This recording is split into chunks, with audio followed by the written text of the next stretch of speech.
आज हम आपको एक डरावनी कहानी सुनाएंगे जिसका शीर्षक होगा पुरानी हवेली। इसमें एक लड़का है जिसका नाम रवि रहता है।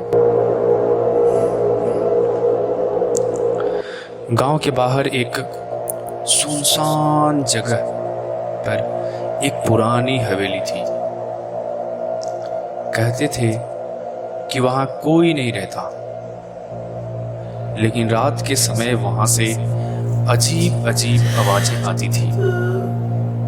किसी के हंसने की आवाज, किसी के रोने की आवाज, किसी को बुलाने की आवाज। रवि जो लड़का था वो हाल ही में शहर से अपने दादा दादी के पास गांव आया था। इस बातों को बकवास मानता था।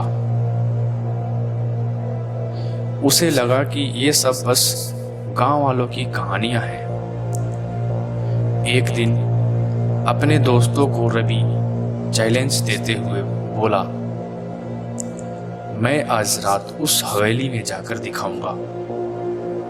कुछ नहीं होता वहां, कुछ नहीं रहता वहां, कोई नहीं हंसता वहां, कोई नहीं रोता वहां, ऐसे बोलता है। फिर रात के 12 बजे रवि टॉर्च लेकर हवेली की तरफ चल पड़ा। हवेली का दरवाजा बिना छुए ही कर कर की आवाज करते हुए खुल गया। रवि ने हंसते हुए कहा, शायद वहां हवा चली है। जैसे ही रवि अंदर गया, दरवाजा अपने आप बंद हो गया। रवि ने टर्च से इधर उधर देखा तो दीवारों पर धूल जमी थी, मकड़ी के जाले लटक रहे थे। लेकिन फिर उसे ऊपर की मंजिल से किसी के चलने की आवाज आती है। रवि ने जोर से पूछा, कौन है वहां, कौन है वहां? ऐसे कोई जवाब नहीं आया, लेकिन चलने की आवाज वह सीढ़ियों से नीचे आती सुनाई दी। रवि का दिल जोर जोर से धड़कने लगा।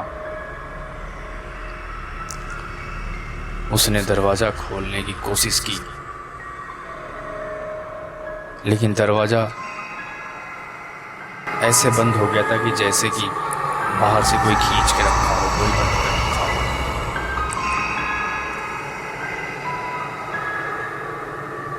फिर एक ठंडी हवा का झोंका आया और उसके सामने एक सफेद साड़ी में लिपटी बिना चेहरे वाली औरत खड़ी थी। उसकी आंखों की जगह सिर्फ काली गुफाएं थी। रवि चीखा, चिल्लाया और फिर सब कुछ अंधेरा हो गया। सुबह गांव वाले जब हवेली पहुंचे तो दरवाजा खुला मिला। अंदर सिर्फ रवि की टॉर्च मिली,